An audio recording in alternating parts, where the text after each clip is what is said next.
Salut les curieux! Aujourd'hui nous allons parler des outils manuels que je juge indispensables pour débuter le travail du bois. Cette vidéo est en quelque sorte la suite de celle intitulée « 3 outils électroportatifs indispensables ». À l'avenir sur la chaîne, je compte faire davantage de vidéos à l'attention des débutants pour les motiver à se lancer. Je prévois notamment plusieurs vidéos de projets réalisables avec un outillage limité. La première devrait arriver très bientôt. Cette fois-ci, nous allons procéder un peu différemment de celle sur l'électroportatif. J'ai rangé les outils manuels que je juge indispensables pour commencer à bricoler des morceaux de bois en 3 catégories. Première catégorie, les évidents. En vérité, ils ne le sont pas pour tout le monde, mais ils le sont pour ceux qui bricolent un peu d'une manière générale. Le premier d'entre eux est peut-être le marteau. Je ne suis pas un gros cloueur, j'utilise plus volontiers des vis, mais j'en ai 3 sur mon mur d'outils que j'utilise assez régulièrement. Un petit, c'est la taille que l'on appelle d'électricien, que j'utilise en cas de manque de place ou de besoin de légèreté. Un moyen, c'est la taille que l'on appelle de menuisier, c'est celui que j'utilise le plus polyvalent en quelque sorte. Un maillet, j'utilise un maillet pour taper sur mes ciseaux à bois, ou pour faire rentrer un morceau de bois légèrement en force. Après le marteau, ou en même temps, vient ou plutôt les tournevis. J'ai beau avoir plusieurs visseuses, je me sers encore très régulièrement d'un bon vieux tournevis des familles. Là encore, j'en utilise principalement 2 types. Des tournevis d'électricien, ils ont l'avantage d'être fins, petits et légers. Un tournevis a un bout interchangeable, plus encombrant, mais aussi plus polyvalent, car il vous permet de visser à peu près n'importe quel type de vis, à condition, bien sûr, d'avoir les embouts adéquats, embouts d'ailleurs que vous pouvez utiliser sur votre visseuse. De par sa taille, il permet aussi d'avoir plus de couples pour visser. Toujours dans la catégorie des évidents, passons maintenant aux outils de mesure. Celui auquel on pense tout de suite est le mètre-ruban. Il en existe de toutes sortes, dont par exemple le ruban est incurvé dans un sens ou dans l'autre, et de toute taille. Je dirais que le principal, c'est qu'il donne les mêmes dimensions en mesure intérieure ou extérieure.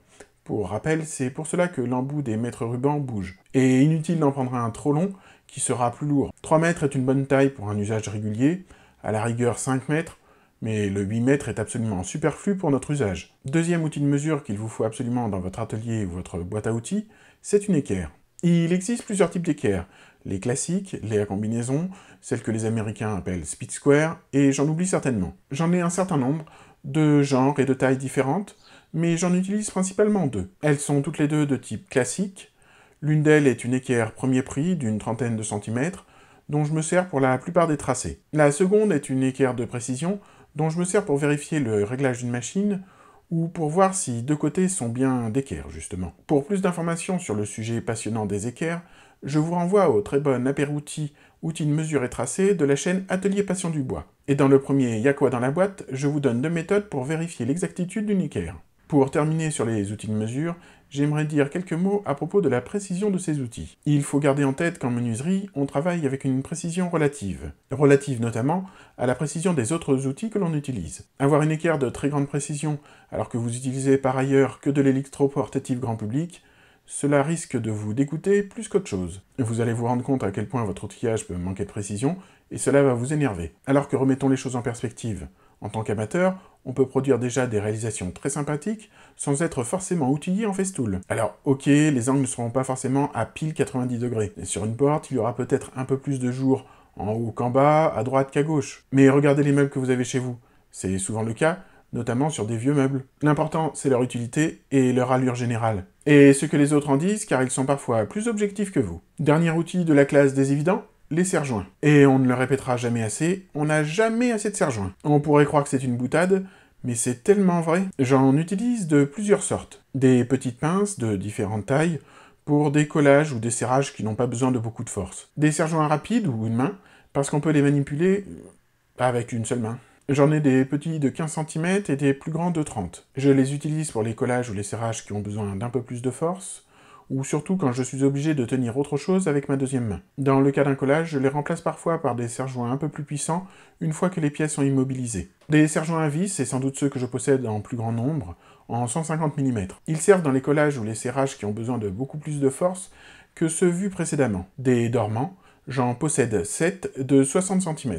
Étant donné la taille de mon atelier, j'ai rarement besoin de coller plus large. J'ai également 2 serre-joints à pompe de 900 mm, mais je m'en sers rarement car je les trouve lourds et peu pratiques. Maintenant que nous en avons terminé avec les évidents, parlons maintenant de 2 indispensables parfois oubliés. Tout d'abord, la scie à main. Souvent, avec l'électroportatif, on en oublie les pendants manuels de nos outils. Pourtant, une scie à main nous permettra notamment des découpes de petites pièces qu'il serait impossible à réaliser, du moins de manière sécuritaire, avec de l'électroportatif. Elle permettra également de couper ou d'araser à des endroits difficilement accessibles. Je vous avouerai sans embâche ma préférence pour les scies japonaises, très en vogue en ce moment. Je les trouve beaucoup plus faciles d'utilisation. C'est lié à leur finesse, à leur dentition, au fait que l'on coupe en tirant plutôt qu'en poussant. Si vous débutez, optez pour une japonaise. Il en existe de différentes sortes, comme les scies occidentales. Personnellement, j'en possède 3.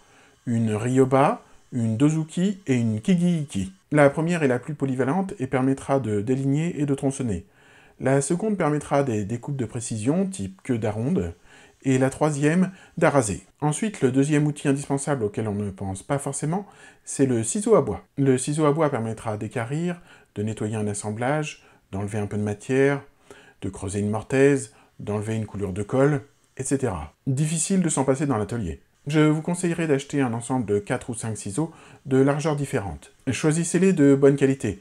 Pas forcément de l'outillage professionnel, mais pas du bas de gamme. Stanley en propose par exemple un pack de 4, avec pierre, pour une vingtaine d'euros. C'est ceux que je possède et ils sont tout à fait honnêtes. Et en passant, un moyen de les affûter ne fait pas de mal, même si c'est clairement le moins rigolo dans l'utilisation de cet outil. On en arrive à la dernière catégorie, on va dire bonus, de ceux qui sont peut-être pas complètement indispensables ou que vous avez déjà. Si vous n'aimez pas les formes trop anguleuses, vous risquez d'avoir souvent besoin de tracer des arrondis, ou des trous à découper, ou pour mesurer des distances, marquer un périmètre. Un vieux compas d'écolier que vous avez gardé de lorsque vous étiez enfant ou que vous avez piqué à votre gamin fera généralement parfaitement l'affaire. C'est ce que j'ai et je m'en sers plus que je ne l'aurais imaginé. Ensuite, les plus aguerris se moqueront peut-être de moi, mais j'ai une tendresse toute particulière pour les vrilles. Je les utilise très régulièrement, notamment quand j'ai besoin de faire un trou d'un tout petit diamètre, ou que je veux rester maître de la profondeur, que je ne veux pas être surpris par la perceuse. Enfin, même si ce n'est pas forcément pour le bois en lui-même,